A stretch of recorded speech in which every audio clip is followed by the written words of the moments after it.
ওকে, আসসালামু আলাইকুম। চলে এসেছো? হ্যাঁ, ওয়ালাইকুম আসসালাম। ওকে, আগের ক্লাসের কোনো প্রবলেম আছে কারো? স্যার নাম্বার অফ অ্যাটমের 1/6টা স্যার একটু আরেকটু বুঝিয়ে দিলে ভালো হতো। ওই যে FCC FCC number of atom ওই যে স্যার শেয়ারিং যে মানে হচ্ছে কন্ট্রিবিউশন তোমার 111 এর ক্ষেত্রে 111 হয়ে গেছে। জি স্যার। খুব ইজি। ওকে, দেওয়ার কথা।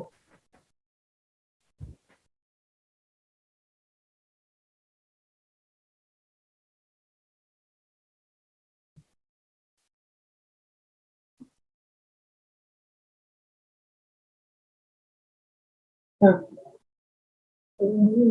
প্রবলেম হচ্ছে কি মনে হয় মনে হচ্ছে? এই যে এখানে একটা 1/6 আসছে। জি স্যার, এই 1/6।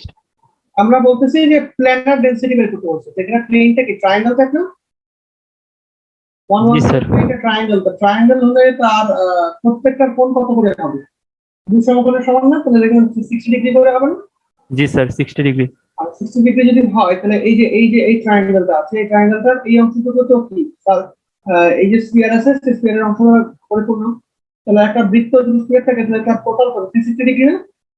জি স্যার। তাহলে 360 ডিগ্রি হলে তার কতটুকু অংশ এখানে হবে? ও আচ্ছা।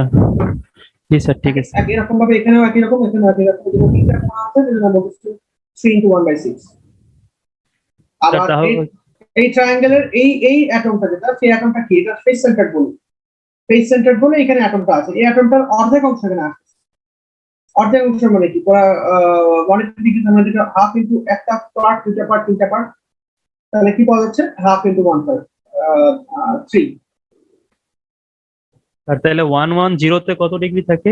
হ্যাঁ, তাহলে আমরা 110 টু যাই। এই 110 দেখো এখানে আছে। 110 কি? এটা একটা রেক্টাঙ্গেল না? জি তাহলে স্যার। এটা প্রত্যেকটা কত? 90 ডিগ্রি করে না? এটা 90 লম্ব না? জি স্যার। তাহলে এর অ্যাঙ্গেল 90 ডিগ্রি হলে কি হবে? 360 ডিগ্রি, তার মানে কি?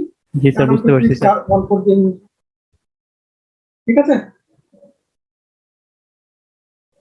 আর কোনো কোশ্চেন করো?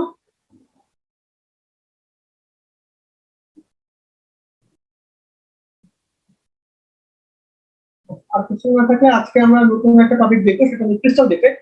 তো প্রথমে আমরা এই ভিডিওটা দেখবো, তার আগে আমি একটু বলে নিই ক্রিস্টাল ডিফেক্ট কাকে বলা হতে পারে।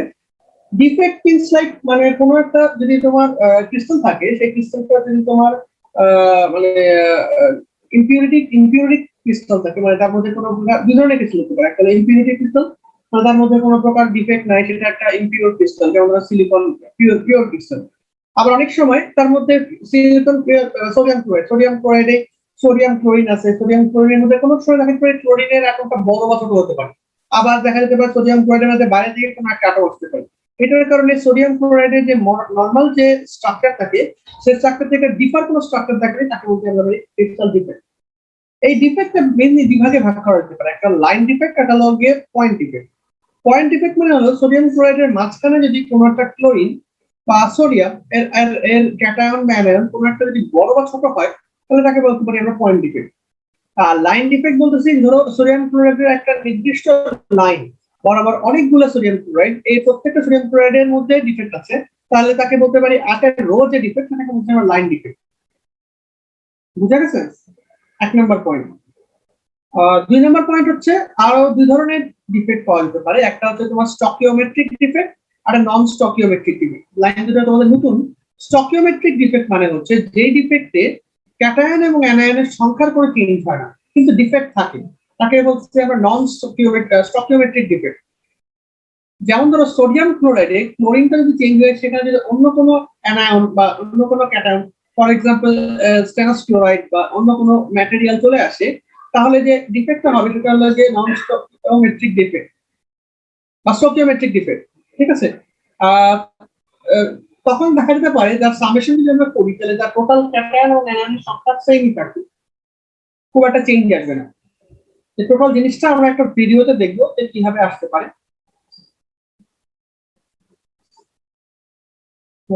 ভিডিও দেখি।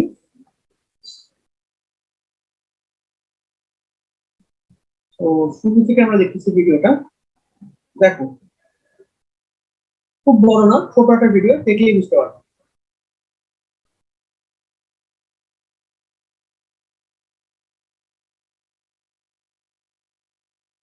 সাউন্ড শোনা যাচ্ছে? Defects এখন in শোনা যাচ্ছে? solid. Defects are mainly two types.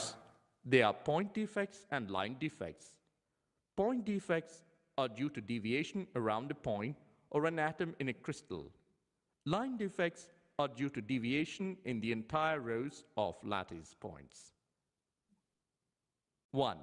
Point defects. Point defects: impurity, non-stoichiometric, and stoichiometric defects. A. Impurity defect. This defect is due to the impurity in the crystal. For example, in molten NaCl, if SrCl2 is present, then some of the Na plus ions are occupied by Sr plus 2. Each Sr plus 2 replaces two Na plus ions. One of the sites is occupied and the other remains vacant. The vacancies are equal to number of Sr plus 2 ions. Another example is solid solution of Cl2 chlorine and AgCl silver chloride. B. Non-stoichiometric defect. These are two types: metal excess defect and metal deficiency defect. Metal excess defect due to anionic vacancy. It is due to the absence of anion from lattice site, leaving a hole which is occupied by electron to maintain electrical neutrality. The anionic sites occupied by unpaired electrons are called F centers. German word Farbcenter means color center. More number of F centers, more will be the intensity of color. NaCl, sodium chloride, is an yellow. LiCl, lithium chloride, is pink. Metal excess defect due to presence of extra cation at interstitial sites. Example, ZNO, zinc oxide. This is due to the movement of metal ions to interstitial sites and the electrons to neighboring interstitial sites. Example, ZNO, zinc oxide, is white when cold and yellow when hot because it loses oxygen and Zn plus 2 ions occupy the interstitial sites.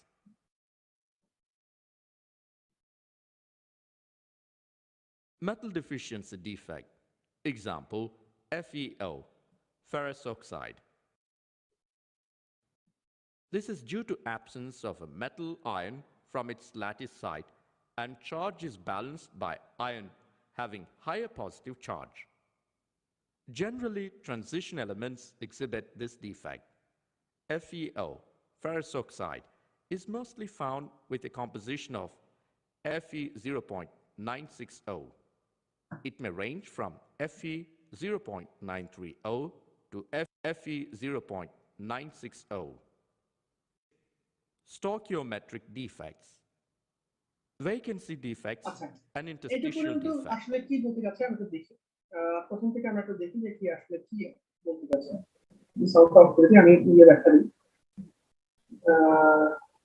প্রথমে যেটা বলতে যাচ্ছে যে point defect আর line defect দুই ধরনের defect বলতেছে। যে defect আছে দুই ধরনের, একটা হচ্ছে তোমার হ্যাঁ এখান থেকে বলছি ডিফেক্ট দুই ধরনের বলতেছে না, পয়েন্ট ডিফেক্ট বলতেছে, একটা লাইন ডিফেক্ট, যেটা আমি আগে বলছিলাম। পয়েন্ট ডিফেক্ট বলতে বোঝাচ্ছে যে যেমন ধরো এটা একটা অ্যাটম থাকে, মানে যে কোনো একটা স্ট্রাকচার থাকে, স্ট্রাকচারে কোনো একটা পয়েন্টে যদি ডিফেক্ট থাকে তাকে বলতেছে না পয়েন্ট ডিফেক্ট। যেমন ধরো এই স্ট্রাকচারটা, এই ব্লু যে কালারটা আছে সেই কালারের যে ডিফেক্ট সেটাকে বলতেছে না পয়েন্ট ডিফেক্ট। আর লাইন ডিফেক্ট মানে ধরো একটা নির্দিষ্ট লাইন, যেমন ধরো একটা নির্দিষ্ট লাইন বরাবর ডিফেক্ট থাকে, তখন তাকে বলতেছে না লাইন ডিফেক্ট। পয়েন্ট ডিফেক্টের কিছু সংজ্ঞা যদি আমরা দেখি, তাহলে পয়েন্ট ডিফেক্টের মেইন পয়েন্ট হচ্ছে ইম্পিউরিটি প্রবলেম, তারপর হচ্ছে নন স্টকিওমেট্রিক আর স্টকিওমেট্রিক। এই 3 ভাগে পয়েন্ট ডিফেক্টে ভাগ করা যেতে পারে। ঠিক আছে, ইম্পিউরিটি ডিফেক্ট কাকে বলতেছি? যে ডিফেক্টে সোডিয়াম ক্লোরাইড ধরে এভাবে আছে, এখন হঠাৎ করে কোনো একটা অ্যাটম আরেকটা অ্যাটম যদি চলে আসে, যেমন ধরো স্টেনাস ক্লোরাইড বা SrCl2, সেটা যদি করে থাকে, সেটা কি হয়ে থাকে, যে কোনো একটা সোডিয়াম আয়নকে সরাই দিয়ে স্টেনাস ক্লোরাইড আয়ন চলে আসে, তাহলে তাকে বলতেছি আমরা পয়েন্ট impurity defect. ঠিক আছে, one of the side is occupied, another side is vacant. The vacant are equal to the number of stannous chlorine. Another example of sodium solution of chlorine and silver chloride. এই ধরনের defect আছে, সে দেখো একটা অ্যাটমকে সরাই দিয়ে আরেকটা atom আসছে, তাই এটাকে বলতেছি আমরা impurity defect. নন স্টকিওমেট্রিক ডিফেক্টের সংজ্ঞা আমি একটু আগে বলছিলাম, যে ডিফেক্টের মাধ্যমে কোনো অ্যানায়ন বা ক্যাটায়নের টোটাল সংখ্যার কোনো চেঞ্জ আসে না। এটা দুই ধরনের, একটা মেটাল এক্সচেঞ্জ ডিফেক্ট আর একটা মেটাল ডেফিসিয়েন্সি ডিফেক্ট। প্রথমে আমরা মেটাল এক্সচেঞ্জ ডিফেক্টটা দিব। মেটাল এক্সচেঞ্জ ডিফেক্টের মধ্যে কি আছে? এটা একটা এলাস্টিক ডিফেক্ট। যেমন এই একটা মেটালিক অ্যাটম আছে, যে মেটালিক অ্যাটম আয়ন সরে যায়, যদি ইলেকট্রন থাকে, ডিউ টু কেন ইলেকট্রন, কেন? কারণ যাতে করে চার্জ নিউট্রালিটি থাকে। আদারওয়াইজ যদি ইলেকট্রন না থাকে, তাহলে এখানে যদি ভ্যাকেন্সি থাকে, তাহলে সেটা তো চার্জ নিউট্রাল থাকবে না। চার্জ নিউট্রাল রাখার জন্য সেখানে একটা ইলেকট্রন থাকে। The anionic side occupied by an unpaired electron are called F centers. যত বেশি F center থাকবে, তত তার intensity of the color change হবে। যেটা প্র্যাকটিক্যাল এক্সাম্পল যদি আমরা দেখি, প্র্যাকটিক্যাল এক্সাম্পল যেমন ধরো এখানে প্র্যাকটিক্যাল এক্সাম্পল আছে, যেমন ধরো সোডিয়াম ক্লোরাইড, লিথিয়াম ক্লোরাইড, এগুলো practical example of non stoichiometric metal exchange defect. ঠিক আছে, আর আরেকটা হচ্ছে metal exchange defect due to the presence of extra cation. একটা ছিল আলাদা ক্যাটায়ন সরে যাচ্ছে, একটা হচ্ছে এক্সট্রা ক্যাটায়ন যদি থাকে, যেমন জিঙ্ক অক্সাইড। জিঙ্ক অক্সাইডে কি হয়ে থাকে? যখন নরমাল অবস্থায় থাকে তখন সাদা হয়ে থাকে, এবং যখন সে হিটেড অবস্থা থাকে তখন ইয়েলো কালার ধারণ করে। এর কারণ হচ্ছে ইলেকট্রনের মেটালগুলো ইন্টারস্টিশিয়াল সাইটে মুভ করে যায় যখন সে হিটেড অবস্থা থাকে, এবং সে একটা অক্সিজেন ছেড়ে দেয়, যার কারণে সে অন্য কালার, মানে সাদা থেকে অন্য ইয়েলো কালার ধারণ করে থাকে। এটাও কিন্তু নন স্টকিওমেট্রিক ডিফেক্টেরই একটা এক্সাম্পল। আচ্ছা, আরেকটা আছে নন স্টকিওমেট্রিক ডিফেক্টের আরেক ধরনের, যেটা বলতে metal deficiency defect. Metal deficiency যেমন ধরো ফেরাস অক্সাইড ক্লোরাইড, আমরা চিন্তা করি ফেরাস অক্সাইড, এই ডিফেক্টে absence of metal ion in the lattice site. Lattice সাইডে আয়রনের আয়ন যে আছে, সে আয়নটার অ্যাবসেন্স থাকে, এবং এর কারণে এর চার্জ ইজ ব্যালেন্সড বাই কি? চার্জ ইজ ব্যালেন্সড বাই কে? Ion having heavier positive charge. মানে একটা মেটাল আয়ন অ্যাবসেন্স থাকে, যার কারণে হেভিয়ার ইলেকট্রন চার্জ এটা দ্বারা এর অ্যাবসেন্সটাকে পূর্ণ করে, যার কারণে নরমালি সাধারণত ট্রানজিশন মেটেরিয়াল, যেগুলো মেটেরিয়াল ট্রানজিশন মেটেরিয়াল, সেগুলোই এই ধরনের ডিফেক্ট শো করে থাকে। এই হলো যে নন স্টকিওমেট্রিক ডিফেক্টের এক্সাম্পল, যেগুলো সবই পয়েন্ট ডিফেক্টের আন্ডারে। এরপর হচ্ছে স্টকিওমেট্রিক ডিফেক্ট। স্টকিওমেট্রিক ডিফেক্ট মানে কি? এই ডিফেক্টে কি থাকবে? মানে অ্যানায়ন এবং ক্যাটায়নের সংখ্যা সমান থাকবে না, এবং দুটার সামেশন কখনো সমান হবে না। সেটাকে বলতেছি আমরা ভ্যাকেন্সি ডিফেক্ট আর ইন্টারস্টিশিয়াল ডিফেক্ট। ভ্যাকেন্সি ডিফেক্ট কাকে বলতেছি? ভ্যাকেন্সি ডিফেক্ট আর ইন্টারস্টিশিয়াল ডিফেক্ট এর লাগে নন আয়নিক সলিডের ক্ষেত্রে নরমালি দেখা থাকে। তো ভ্যাকেন্সি ডিফেক্ট যেমন ধরো এটা একটা যদি থাকে, এখানে যে মাঝে মাঝে যে পাতা, সেই পাকা অংশগুলোকে বলা হয় ভ্যাকেন্সি ডিফেক্ট। এখান থেকে তোমরা দেখো কিভাবে জিনিসটা আসে। Defect. This results in decrease in density of the substance. Interstitial defects. When some of the constituent particles occupy an interstitial site, it exhibits interstitial defect. This results in increase in the density of the substance. Ionic solids have to maintain electrical neutrality, so they exhibit Frankel and Schottky defects. Frankel defect.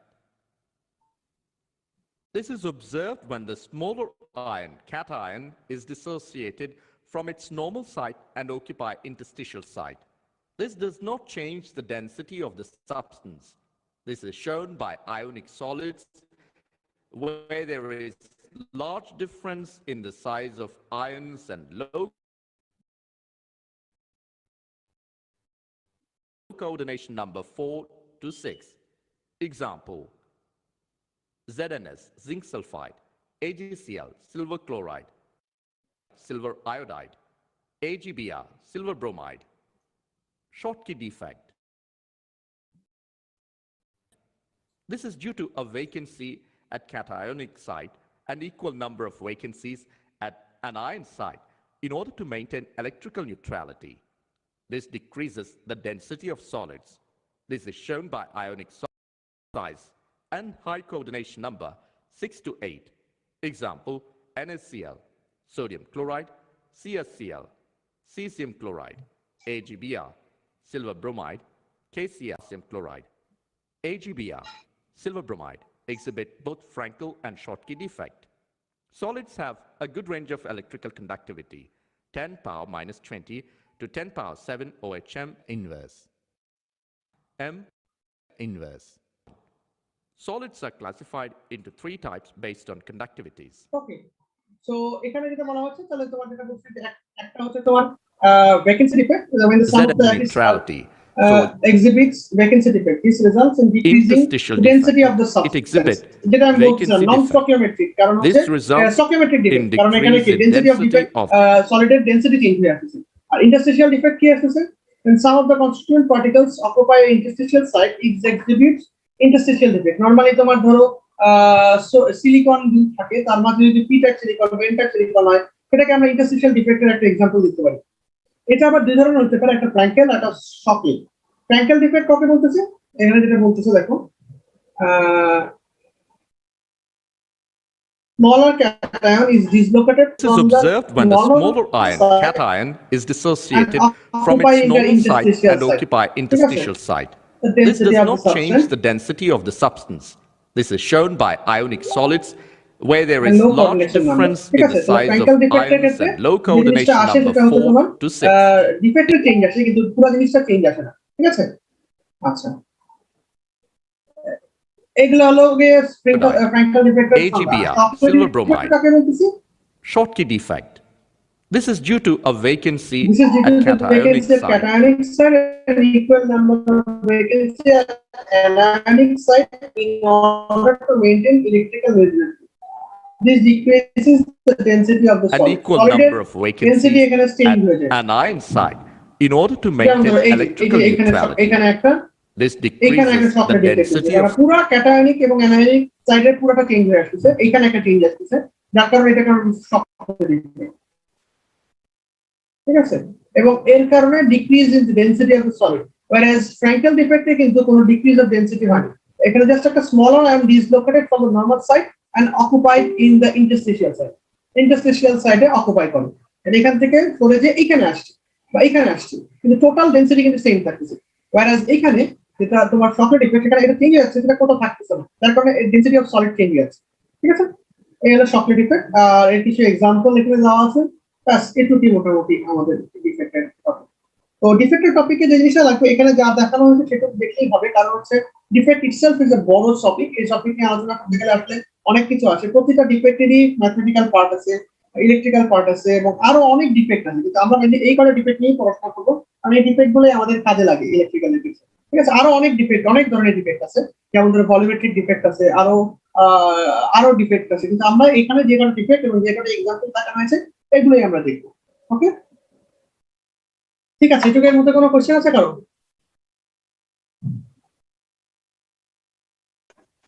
Sir sodium ক্লোরাইডের colour কি কেন change হলো ওইটা যদি আরেকবার বলতেন। Sodium ক্লোরাইডের colour না, zinc অক্সাইডের colour.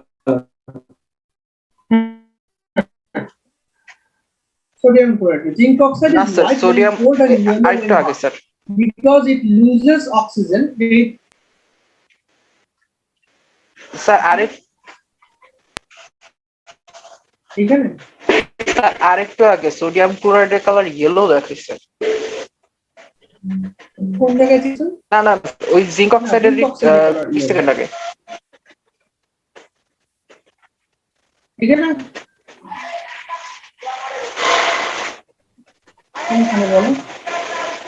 এই যে sir,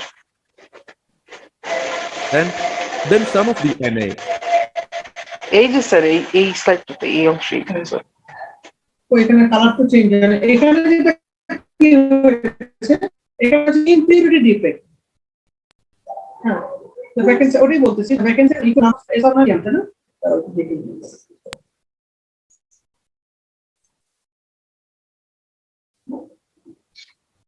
SR plus 2, huh? 2 sodium plus and side is occupied, another side remains vacant. Each Sr plus 2 replaces two Na plus ions. One of the sites is occupied and the other remains vacant. মানে The হচ্ছে vacancies এখানে are equal আগে to যেটা ছিল সেখানে number দুটো of ছিল, দুটো Sr plus সোডিয়াম 2 চেঞ্জ হয়ে ions. যে একটা Another SR2 example is plus হয়ে solid গেছে। solution তাহলে কি of টোটাল আয়নের Cl2 সংখ্যাটা chlorine সেম আছে, কিন্তু and ভ্যাকেন্সি Ags. থেকে যাচ্ছে। কথা কি বুঝতে পারছো? এটা হলো ইম্পিউরিটি এফেক্ট। যেমন ধর এখানে সোডিয়াম পজিটিভ টোটাল কত, দুটো সোডিয়াম পজিটিভ আসলো, SR2 পজিটিভ মানে কি সোডিয়াম পজিটিভ আয়ন সংখ্যা ঠিক আছে, কিন্তু এখানে কি ভ্যাকেন্সি থেকে যাচ্ছে, এই জন্য এটাকে ইম্পিউরিটি এফেক্ট বলে। এই জন্য একটা নন স্টকিওমেট্রিক ডিফেক্ট আন্ডারে। Plus 2 ions. B. Non-stoichiometric defect. Metal excess defect due to এটাই বলা হয়েছে। আর কালার চেঞ্জ যেটা বলা হয়েছে সেটা জিঙ্ক অক্সাইড ক্ষেত্রে is white when cold and yellow when it is hot because it loses oxygen and zinc 2 plus ion occupy in the interstitial site. বুঝা গেছে? আর কোনো কোশ্চেন আছে? জি স্যার। কনফিউশন থাকলে বলতে পারো যে এই জায়গাটায় মানে সমস্যা আছে। না স্যার ঠিক আছে। ওকে ঠিক আছে, তাহলে তোমাদের টপিক আসলে এখানেই শেষ, মানে এখানেই শেষ হচ্ছে, চ্যাপ্টার 1টা এখানে শেষ। তো আমরা আজকে আর নতুন করে শুরু করবো না, নেক্সট ক্লাস থেকে আমরা চ্যাপ্টার 2 শুরু করবো। হ্যাঁ, তো এর মোটামুটি সবগুলো নোটই দিয়ে দেওয়া আছে, চ্যাপ্টার 1 এর যতগুলো ভিডিও ক্লাস নোট জায়গা আছে সবই মোটামুটি আপলোড করা আছে, তো তোমরা একটু দেখে নিও। তো এরপর যদি কোনো কনফিউশন থাকে আমাকে জানাতে পারো। তো নেক্সট ক্লাস থেকে আমরা শুরু করবো হলো চ্যাপ্টার 2। তো স্যার এই চ্যাপ্টার থেকে কিরকম কোশ্চেন হতে পারে স্যার, মানে কি ধরনের? এই চ্যাপ্টার থেকে অ্যাকসেপ্ট সাধারণত থাকে, তো ফিক্সড কোনো ফাইনাল এক্সাম আসলে অনেক বেরিয়ে আছে। তো তবে চ্যাপ্টার 1 এবং চ্যাপ্টার 2 মিলে একটা কুইজ হবে, কুইজ 1। চ্যাপ্টার 2 হয়তো হার্ডলি আমরা ঈদের আগে একটা কুইজ দিব, তো চেষ্টা করবো যে ঈদের আগে হয়তো মনে হয় বেশি ক্লাস পাওয়া যাবে না, 4-5টা ক্লাস যতটুকু পাওয়া যায় আমরা চেষ্টা করবো একটা কুইজ দিতে লাস্ট উইকের দিকে। ওকে ঠিক আছে, তো বেস্ট হলো যে যে যে জিনিসগুলো দেখানো হয়েছে সেগুলো দেখো, বইয়ের সাথে মিলাই পড়ো। স্টাডি ছাড়া আর কোনো ওয়ে নাই, এটা ভিডিও দেখে গেলে কিন্তু হবে না। পরীক্ষায় কিন্তু আমি ভিডিও চাবো না, পরীক্ষায় আমি কোয়েশ্চেন চাবো, বলবো যে justify how stoichiometric defect is a kind of defect, বা বলবা যে justify that the number of ion is same in non stoichiometric defect. তুমি ছবি এঁকে বলে দিতে হবে যে এখানে দেখো স্টেনিয়াম প্লাস আসছে, সোডিয়াম পজিটিভ এবং সোডিয়াম পজিটিভ যদিও চেঞ্জ আসছে, ভ্যাকেন্সি আসছে, কিন্তু এখানে ডিফেক্টের সংখ্যা সেম আছে। বা what are the defect between Frankel defect and Shockley defect? What are the major changes in Frankel and Shockley defect? এই টাইপের কিছু কোশ্চেন থাকতে পারে। ডিফেক্ট যা পড়বে সেখান থেকে তোমরা তো বলে দিলে হবে না যে স্যার সি দাস ভিডিও, তোমাকে ভিডিও দেখে ওখান থেকে বের করতে হবে কি করতে হবে অ্যানসার। ওকে ঠিক আছে, আর কোনো কিছু বুঝতে না পারলে বলবো, অবশ্যই নেক্সট ক্লাসে আমি দেখি। হ্যাঁ দিচ্ছি আমি।